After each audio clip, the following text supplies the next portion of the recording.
Praise the Lord. Praise the Lord. Hallelujah. Hallelujah. യേശുവേ നന്ദി. യേശുവേ ആരാധന.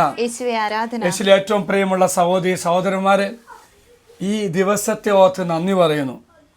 അനുഗ്രഹത്തിൻ്റെ ദിവസമായി മാറട്ടെ എന്ന് പ്രാർത്ഥിക്കുന്നു. ഈ പ്രഭാതത്തിൽ നേരത്തെ ഉണർന്ന് ഈ വചന പ്രഘോഷ ശുശ്രൂഷയിൽ ഈ വചന ജ്വാലയിൽ പങ്കെടുത്ത് പ്രാർത്ഥിക്കുന്ന എല്ലാവരും കർത്താവ് അനുഗ്രഹിക്കട്ടെ എന്ന് പ്രാർത്ഥിക്കുക. പ്രത്യേകമാമതും ഇന്ന് ഈ വചനജ്വാല വ്യത്യസ്തമായി അച്ഛൻ നിങ്ങളുടെ മുന്നിൽ അവതരിപ്പിക്കുകയാണ്. കാര്യമുണ്ട്.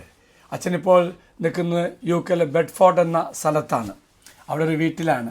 ഈ വീടിൻ്റെ പ്രത്യേകതയുണ്ട്. ഈ വീട്ടിലെ മക്കളാണ് UK നമ്മുടെ ഗാകുൽത്ത അഭിഷേക ജ്വാല കൂട്ടായ്മയെ കോർഡിനേറ്റ് ചെയ്യുന്നു. ഒത്തിരി പേർ ഓടി നടന്ന് ഈശോയ്ക്ക് വേണ്ടി പ്രവർത്തിച്ചുകൊണ്ടിരിക്കുന്നു.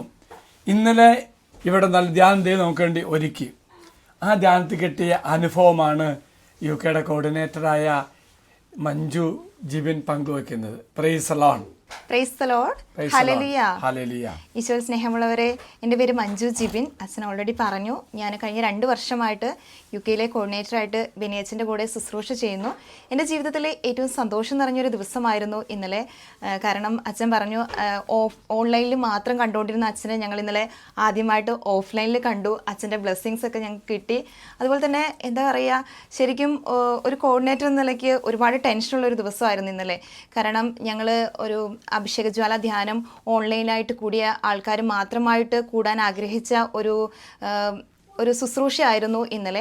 പക്ഷേ ദൈവത്തിൻ്റെ വളരെ വലിയൊരു ഇടപെടൽ എന്നൊക്കെ വേണമെങ്കിൽ പറയാം. ഒരു 10-50 പേരൊക്കെ ഞങ്ങൾ ഓൺലൈൻ ധ്യാനം കൂടിയ ഒരു പ്രതീക്ഷിച്ച സ്ഥലത്ത് ഒരു 250ഓളം പേരായിരുന്നു ഇന്നലെ ആ ഒരു 2 മണിക്കൂറുള്ള ശുശ്രൂഷയ്ക്ക് വേണ്ടി ദൈവം ഒരുക്കിയത്. ശരിക്കും ശുശ്രൂഷ കഴിഞ്ഞ് പുറത്തിറങ്ങിയപ്പോൾ ഞങ്ങളോട് ഒരുപാട് പേര് പറഞ്ഞു കുറച്ച് നേരം കൂടി ഉണ്ടായിരുന്നെങ്കിൽ അത് വളരെ അനുഭവമായിരുന്നു എന്ന്. ശരിക്കും ഇന്നലെ ആ ധ്യാനം കൂടിയപ്പോൾ എൻ്റെ മനസ്സിലേക്ക് ഏകദേശം +2 കാലഘട്ടത്തിലാണ് ഞാൻ ആദ്യമായിട്ട് ഗാകുൽത്ത ധ്യാന കേന്ദ്രത്തിൽ വരുന്നത്. ആദ്യമായിട്ട് +2 കഴിഞ്ഞ് ഇനി നെക്സ്റ്റ് എന്ത് ചെയ്യണമെന്നുള്ള ഒരു ആശങ്കയിൽ നിൽക്കുമ്പോഴാണ് ആദ്യമായിട്ട് ധ്യാനം കൂടാൻ വരുന്നതും.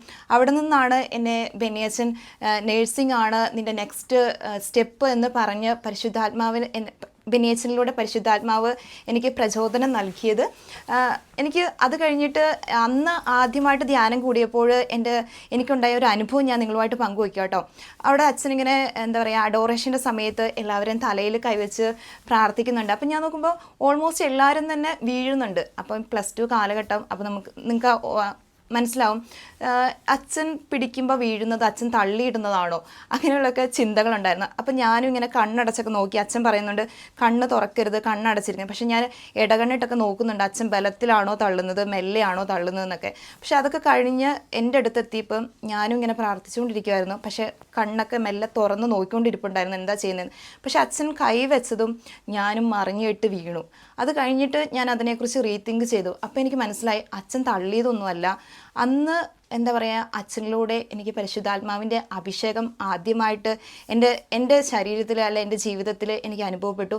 അതേ ഒരു അനുഭവമായിരുന്നു ഇന്നലെ വീണ്ടും ആ ശുശ്രൂഷയിൽ അതെനിക്ക് എൻ്റെ ജീവിതത്തിൽ ഒരുപാട് സന്തോഷം തോന്നി. കാരണം അത്രയും കാലഘട്ടങ്ങൾക്ക് കഴിഞ്ഞും ആ പരിശുദ്ധാത്മാവിൻ്റെ അഭിഷേകം അച്ഛനിലൂടെ എനിക്ക് സ്വീകരിക്കാൻ പറ്റി. ഒരുപാട് സന്തോഷം തോന്നുന്നു. ഇന്നിവിടെ ആയിരിക്കുമ്പോൾ അച്ഛന് ഭവനത്തിൽ വരുവാനും അച്ഛനെ കാണുവാനും ഒക്കെ പറ്റിയതിൽ ഒരുപാട് സന്തോഷം. ഈശോ എല്ലാവരും അനുഗ്രഹിക്കട്ടെ. Thank you. Praise the Lord. ഈ മക്കൾ ഈശോയ്ക്ക് ഒത്തിരി ഓടി നടക്കുന്നു. തീർച്ചയായിട്ടും മഞ്ജുവിനെ സപ്പോർട്ട് ചെയ്യുന്നുണ്ട്. മഞ്ജുവിൻ്റെ ജീവിത പങ്കാളി എപ്പോഴും കൂടെയുണ്ട്. തീർച്ചയായിട്ടും നമുക്ക് ഈ കുടുംബത്തിന് വേണ്ടി പ്രാർത്ഥിക്കുകയും ചെയ്യാം.